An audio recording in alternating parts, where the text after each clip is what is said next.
Assalamualaikum warahmatullahi wabarakatuh. Senang sekali bertemu dengan Bapak Ibu sekalian di workshop kedua hari ini. Saya izin mematikan video daripada nanti sinyalnya buruk dan terlempar ya. Jadi hari ini kita bahas tentang gaya ilmiah populer. Mungkin sedikit mengulang yang kemarin workshop pertama, kenapa sih kita perlu mengubah tulisan akademik jadi tulisan populer? Karena kita ingin memperluas jangkauan pembaca kita, bukan hanya orang-orang akademisi, tapi juga pembaca awam, pembaca umum. Sehingga dampaknya akan semakin meningkat. Kemudian kita juga membangun literasi sains. Jadi kita menghubungkan antara sains dengan realitas sehari-hari. Jadi masyarakat umum bisa memanfaatkan temuan ilmiah kita itu untuk kebutuhan mereka, sekaligus untuk mendukung advokasi kebijakan dan lain-lain. Nah, untuk tujuan itu, maka penting kita fokusnya dalam menulis buku ilmiah populer ini adalah si pembaca. Jadi pembaca nanti ketika membaca buku, dia akan menangkap kenapa ini penting untuk pembaca, kemudian apa dampaknya bagi kehidupan sehari-hari, dan apa yang dia bisa pahami tanpa menjadi ahli, sekaligus nanti bagaimana dia bisa mengaplikasikan dalam kegiatannya maupun aktivitasnya. Beberapa tipsnya yang tadi sudah disampaikan oleh Pak Priyo, kita harus memahami inti informasinya. Jadi kita mengidentifikasi poin-poin penting apa sih yang ingin kita sampaikan. Jadi kita cari big idea-nya apa aja, kemudian poin-poinnya apa, serta pesan apa yang kita mau sampaikan lewat buku ilmiah populer kita ini. Kita perlu mengubah bahasanya supaya lebih akrab kepada pembaca, jangan terlalu kaku. Kemudian kutipannya juga kita ubah supaya lebih menarik ya. Kemudian kita menjelaskan konsep-konsep yang kompleks itu menjadi lebih sederhana. Untuk itu, kita mungkin butuh menggunakan naratif atau imaji. Jadi menggunakan metafora, analogi, contoh-contoh keseharian supaya istilah-istilah itu menjadi lebih membumi dan bisa dipahami dengan mudah oleh pembaca awam. Nah, penting juga supaya tulisan kita ini menjadi flowing, mengalir, ya, kemudian engaging, menarik dan memikat. Jangan seringkali kita terjebak ya. Kadang-kadang kayak kemarin itu karena tulisannya ada target berapa ribu kata, akhirnya ada beberapa tulisan yang dia mengulang-ulang gitu. Itu untuk pembaca sebenarnya agak membosankan. Seharusnya kalau misalnya kita ada self editing, kita merevisi, mengedit sendiri tulisan kita, tulisan yang tadinya kita ulang itu kita coret aja supaya kita tidak mengulang-ulang yang sudah kita pernah sampaikan gitu ya. Jadi mending kalau istilahnya itu cekak aos, jadi ringkas ya, ringkas tapi jelas. Itu lebih lebih menghargai waktu pembaca. Ketika dia meluangkan waktunya untuk membaca tulisan kita, dia merasa oh ya waktuku ini dihargai. Jadi nggak ada pengulangan-pengulangan gitu. Nah, gayanya bisa bermacam-macam untuk kita menyampaikan tulisan akademik atau sains itu ke pembaca awam ya. Ini hanya beberapa pendekatan, nanti teman-teman sekaligus hari ini kita mungkin praktek. Minta maaf nanti kalau tiba-tiba saya nunjuk nama atau bolehlah nanti kalau misalnya ada yang mau sukarelawan mengacungkan jari. Jadi gaya yang pertama eh, bisa pakai dengan gaya deskriptif. Jadi kita menggambarkan, membantu pembaca melihat dan merasakan dengan imaji yang kuat. Ya, biasanya dipakai untuk menggambarkan dampak, suasana, atau proses alamiah. Contoh yang saya tulis di sini, banjir di Bekasi sering datang meski hujan tak turun di kota itu, air dari hulu memenuhi sungai, meluap ke pemukiman karena tanah tak lagi menyerap, kota tumbuh tapi daya tampung air mengecil. Jadi kalau bahasa akademis nggak mungkin kata-katanya seperti ini kan. Kita pasti nanti ngomongnya data, debit gitu ya. Eh, Kemudian ada pengalih gunaan lahan gitu kan. Dan istilah-istilah yang kompleks yang jargon-jargon yang akademik. Nah, itu kita ubah supaya pembaca bisa menangkap lebih mudah gitu. Mungkin boleh langsung praktek nggak ya? Monggo, boleh Bu. Oh ya, ada yang mau eh, sukarelawan nggak mengambil satu bagian dari tulisannya yang tadinya kompleks dan terlalu akademis, terus kita ubah lebih deskriptif sehingga pembaca umum bisa menangkap dengan lebih mudah. Monggo silakan kalau ada yang mau praktek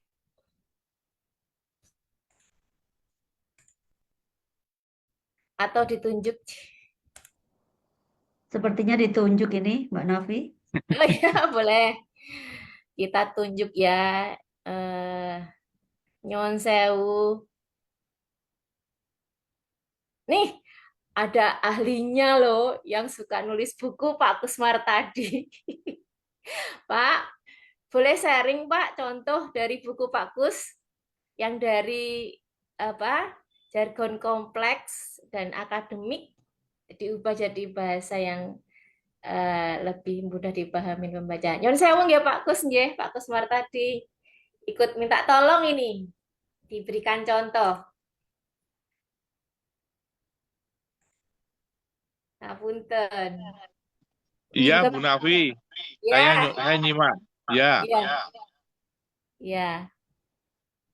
Pak Kus mungkin bisa cerita dari buku yang terbarunya, Pak. enggak berani, Bu. Takut. Satu aja, Pak. Gimana?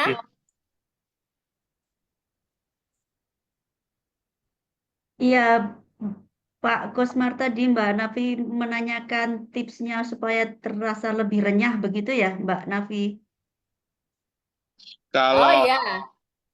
Iya. saya itu baru saja cerita dengan Mbak Linda ini di sebelah saya itu, ini Mm-mm.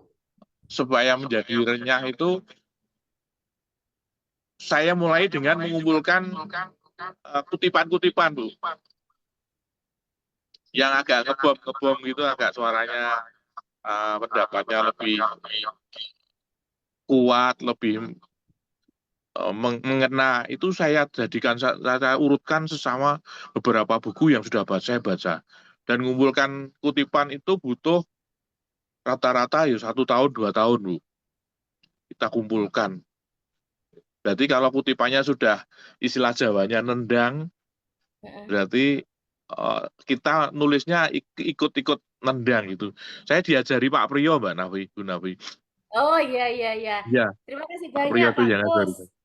Ininya tipsnya ya. Jadi Iya, mengumpulkan quote-quote dari apa penulis-penulis dan ambil yang paling nendang ya Pak. iya.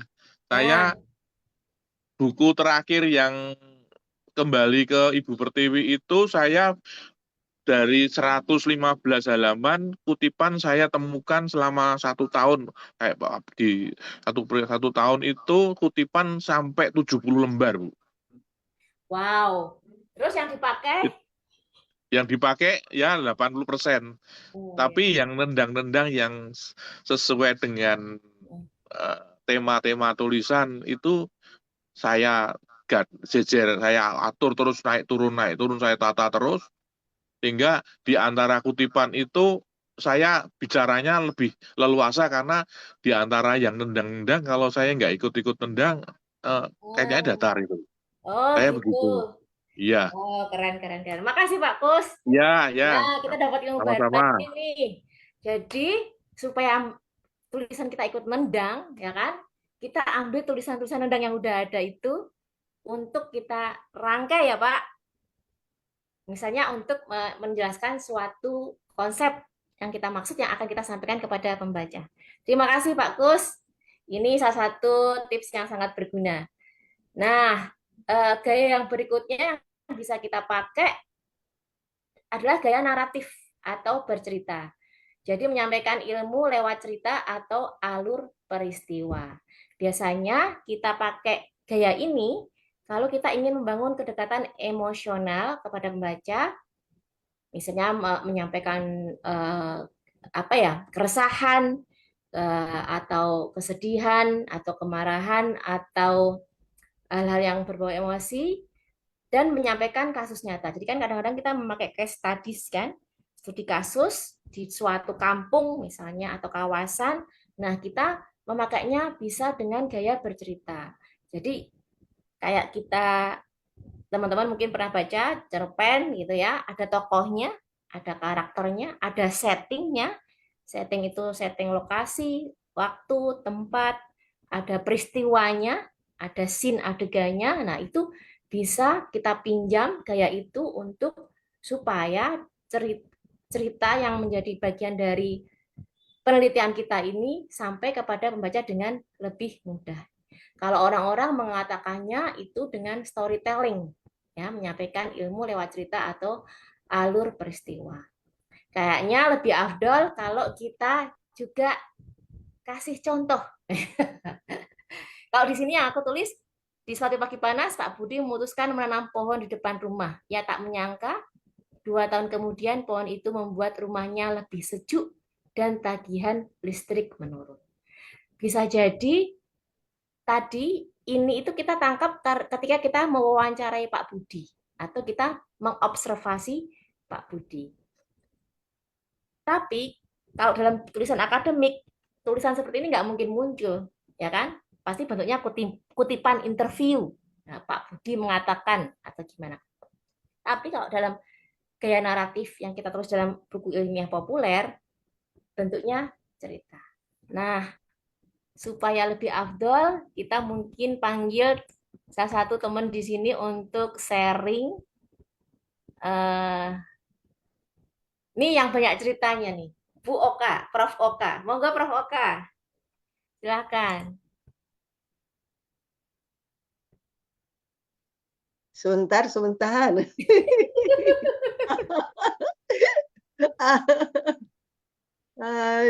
Mbak Dian ini, aduh terus di ini. Favorit saya. Iya, itulah yang dikatakan teman-teman, kenapa saya lebih suka nulis buku daripada ke jurnal. Oh iya. Karena kalau di buku saya bisa bercerita. Kalau di jurnal petik sana, petik sini, petik sana, petik sini gitu loh. Iya kan? Jadi beberapa teman mengatakan ini passionnya di nulis buku kayaknya. Ya emang gitu. Jadi cerita itu muncul sehingga kemudian kalau diturnitin bisa 0. Karena orisinil. Iya, karena itu cerita. Gitu. Jadi cerita kita dari hati kita ceritakan begitu.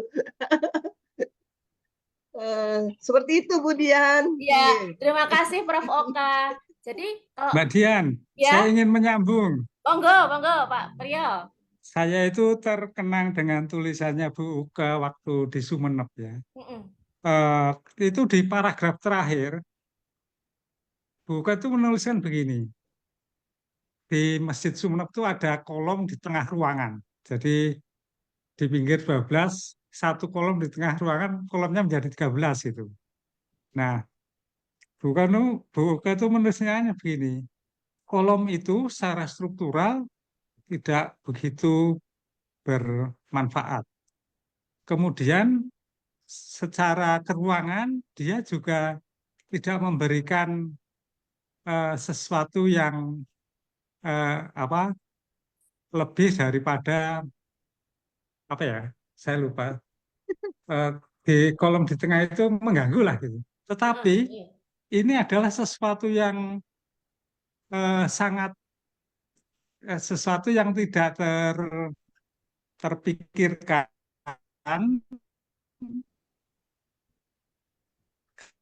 karena ini urusannya dengan dengan Tuhan. Jadi bagaimana Bu Oka bisa mengelaborasi menceritakan kolom di tengah itu gitu. Ada di kolom itu gitu. Sehingga saya ingat-ingat terus itu. Begitu Mbak Dian.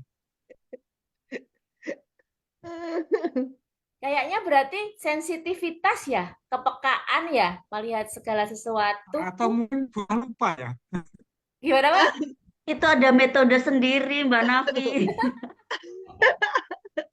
Dibagi Prof. Mengungkap Oka. mengungkap rasa itu aja.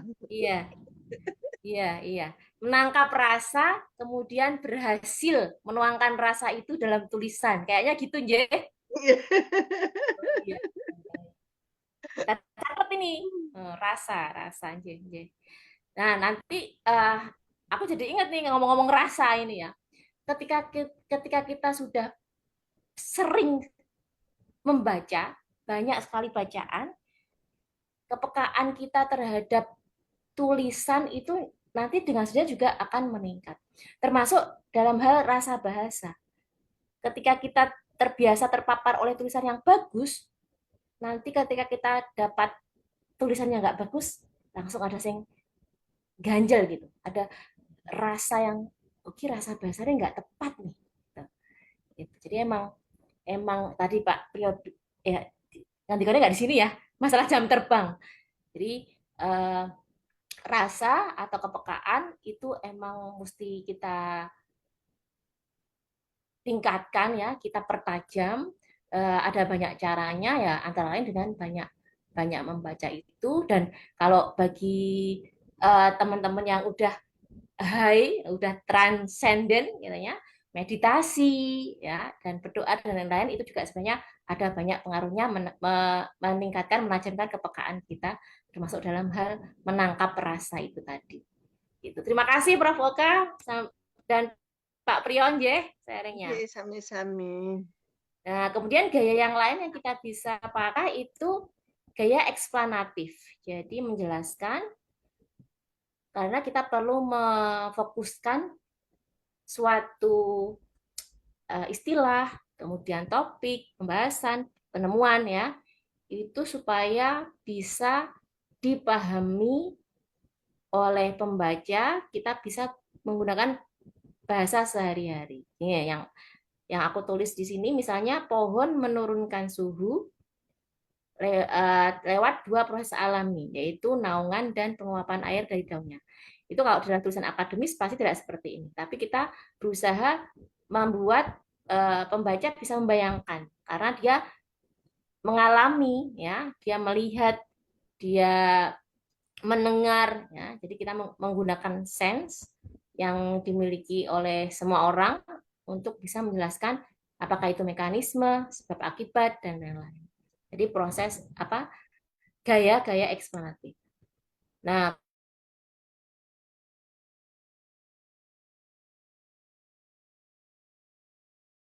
kemudian ini yang sering sekali untuk mempermudah konsep abstrak dengan perbandingan yang akrab.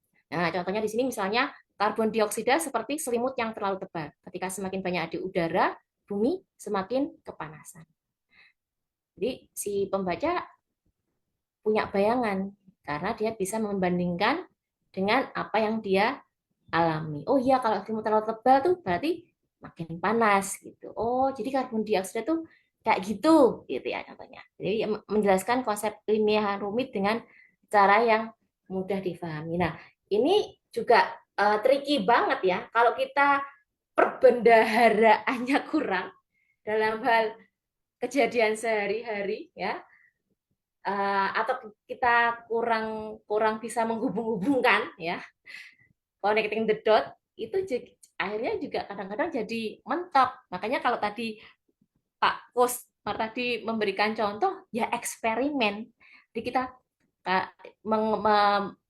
mengumpulkan bahan sebanyak-banyaknya, ya kan? Kemudian mencari hubungan-hubungan, kemudian mengkurasi mana yang paling tepat dari beberapa alternatif yang mungkin ada. Nah, misalnya nih, Bapak Ibu punya istilah yang sulit apa? Kemudian coba cari analogi atau metaforanya. Perbandingannya yang bisa dipahami orang di kehidupan mereka sehari-hari. Misalnya kita punya beberapa alternatif, coba kita mungkin gunakan semua ya, kemudian kita tes itu ke beta reader, calon pembaca kita. Nah, nanti kita bisa pilih mana yang kayaknya paling tepat dari beberapa alternatif tersebut. Apakah kita mau coba praktek yang ini?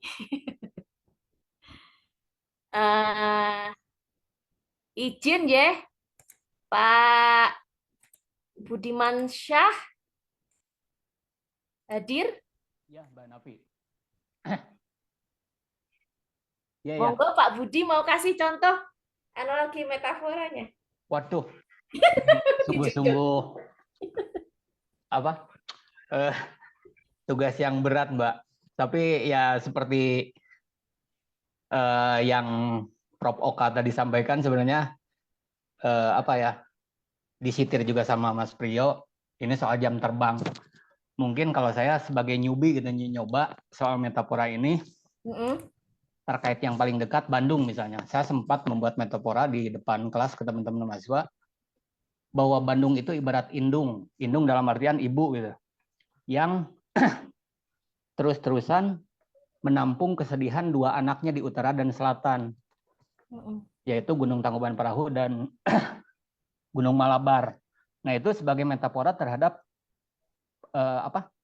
peristiwa banjir yang terus-terus tidak terselesaikan gitu. Di kesedihan dari utara selatan itu mengalir ke tengah-tengah sebagai induknya. Itu mungkin, Mbak. Iya, iya. Menarik banget loh Pak Budiman Syah. Boleh cerita nggak? Bisa nemuin itu tadinya proses kreatifnya seperti apa? Ya, sebenarnya proses kreatifnya ditemukan nggak sengaja di lapangan ketika saya menyisir dua sungai, yaitu Cikapundung dan Citarum. Jadi Citarum itu mengalir dari pegunungan di sisi selatan dengan semakin sporadisnya pembabakan atau perubahan tata ruang alam, sama halnya dengan di sisi utaranya Bandung gitu. Bagaimana kawasan-kawasan lindung yang sporadis jadi perumahan. Nah, saya mencoba membuat analogi yaitu bahwa perusakan itu menghasilkan kesedihan dari alam, yaitu berupa air mata yang merujuk dua-duanya, dua sisi itu ke ibunya, yaitu Bandung. Keren banget ya. Seperti ilham ya Pak? Ya bisa dikatakan ilham atau ya saya sebagai apa ya, generasi muda Bandung yang dimentorin oleh beberapa ekolog gitu, ya merasakan juga kesedihan itu. Jadi sekaligus saya memposisikan bagaimana saya yang lahir besar di Bandung menyaksikan alam yang ketika masa saya kecil masih banyak pohon rindang, secara sporadis semakin berkurang, dan Bandung yang harus menampung atas kerusakan itu. Terima kasih banyak Pak Budiman Syah. Sami-sami Mbak Dian. Sharingnya menarik banget ya teman-teman ya. Dengan analogi yang Mbak seperti Nafi, itu. Iya, monggo Pak Priyo. Mas Budiman ini penerusnya sejarawan Bandung Pak Wah. Haryoto Punto. Waduh, berat Oh, sekali. Masya Allah. Ya, Jauh, jadi sangat jauh. tulisannya di book chapter yang dikirim IPFI. ini itu banyak sekali metaforanya Iya, iya. antara Malabar dan itu apa? Tangkuban Perahu. Terus bagaimana menggambarkan Ceruk Bandung yang wah macam-macam lah. Iya, iya. Menarik Ahlinya banget. Bandung. Iya, iya. Terima kasih. Ya, terima kasih. Jadi dengan analogi yang seperti itu, pembaca karena semua orang punya ibu kan, Ya. jadi mereka bisa mendapatkan pesannya otomatis dari analogi Ya, tersebut. sebenarnya yang saya secara pribadi rasakan, ya ini sangat subjektif Mbak Dian, bahwa metafora itu akan lebih mengena ketika kita aware atau apa ya, menangkap ada yang di sekitar kita yang paling dekat gitu. Itu yang saya rasakan. Ya, Kayak ada kehilangan gitu ya Mas ya. Iya, iya. ya. Jadi emang tadi ya, ketika kita menjadi penulis, ya, emang akhirnya antena kita itu radarnya emang lebih dari Ya. bukan penulis seharusnya ya. Ya, seperti tadi Prof. Opa sampaikan, rasa itu bermain, Mbak. Ya, bahasa pemain. Oke. Makasih Pak Bunimansyah, Pak Sami-sami. April. Nah, berikutnya ada gaya interaktif atau dialogis. Jadi kita seolah bicara langsung dengan pembaca. Biasanya dipakai kalau kita ingin menarik perhatian, terus ingin mengajak diskusi pembaca supaya dia ikut berpikir, ikut merasakan, dan nantinya ikut bertindak ya. Kalau misalnya kita nantinya punya dorongan dan ajakan, gitu ya. Misalnya contoh yang di sini pernah merasa lebih segar saat berjalan di jalan yang teduh. Nah, itu bentuk gaya interaktif atau dialogis. Boleh praktek. Coba satu orang. Sinten ya yang mau nyoba dari Mbak Yasinta kemarin sempat pakai gaya ini enggak di tulisannya? Dialogis, interaktif. Selamat sore Bu Dian. Ya, selamat sore. Salam hormat. Kemarin itu kayaknya saya menggunakan kata-kata kayak pertama-tama, terus saya jelasin ini gitu. Terus habis itu selanjutnya gitu-gitu. Jadi Oh, saya kayak ya masih newbie ya Bu ya, tapi maksudnya iya, hanya seperti itu sih Bu. iya, Heeh. iya. Kalau misalnya dari tulisan Mbak Yasinta, kira-kira yang butuh diubah bahasanya jadi interaktif atau dialogis di sebelah mana, Mbak? Mungkin ini ya apa menghubungkan jadi setiap apa namanya seperti saya harusnya lebih menjelaskan itu kan saya kan seperti mengajak pembaca untuk berputar-putar di satu pulau Papua ya Bu ya. Jadi mulai dari kepala burung, kemudian bergerak ke punggung. Maksudnya begini, saya sebenarnya menjelaskan ruang kampung mereka, namun untuk menjelaskannya ini kan satu Pulau Papua sukunya banyak ya. Dan saya jelasin dari area kepala burung, lalu saya bergerak ke punggung, lalu baru ke kaki burung. Nah, itu mungkin saya harus belajar untuk lebih apa ya? Mungkin itu sih Bu Dian. Oh iya iya iya, bisa ya, bisa ya. Jadi pas Iya. perpindahannya itu ngajaknya itu kayak ngobrol gitu ya Iya, sama. kayak ngobrol. Jadi Oh saya ya, ngejelasin menuntun pembaca gitu ya, Bu ya. bisa bisa. Habis ini berarti kayaknya Mbak Yasinta langsung praktek nih. Baik ya, Bu. Improve Iya, tulisannya ya kan? iya, Oke. Iya, Bu terima kasih, Yasinta Bu. Ya, ya. makasih Mbak Yasinta.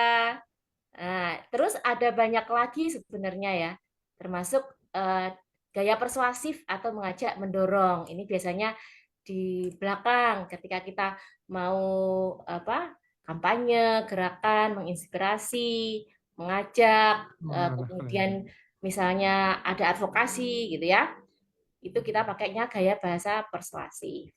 Nah, ini kayaknya pasti semua ya, karena di belakang tuh biasanya pasti ada kayak selain kesimpulan tuh ada apa namanya sisipan Saran. pesan ya kan, itu pasti kayak gaya persuasif itu pasti kita gunakan. Dan ada banyak gaya yang lain termasuk gaya retoris, gaya apalagi ya, banyak banget. Nah, itu nanti kita gunakan semua bisa, atau kita gunakan beberapa yang kita butuhkan.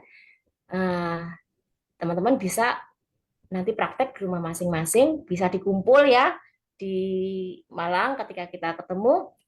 Nanti kita cek lagi apakah orang atau pembaca awam bisa memahami tulisan tersebut. Misalnya, ketika kita menggunakan metafora tertentu, melenceng nggak nih, ya, atau bakalan difahami nggak, gitu. Kemudian, nah, apakah fakta penting tetap tersampaikan, ya? Jangan sampai ketika kita mengubah, malah fakta pentingnya tidak tersampaikan. Nah, ini kita perlu cek. Kemudian, apakah gaya bahasa terasa mengalir dan tidak terlalu berjarak. Jadi kalau kita terlalu kaku misalnya ya, itu pasti akan menimbulkan masih pertanyaan-pertanyaan di benak pembaca. Kemudian apakah ada bagian yang diulang-ulang, apakah membosankan, kita perlu cek. Jadi kalau misalnya ada yang diulang-ulang, kita coret aja nggak apa-apa, ya.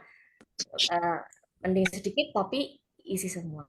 Itu mungkin beberapa hal yang bisa saya sampaikan hari ini. Kita sambung dengan diskusi bareng-bareng. Terima kasih.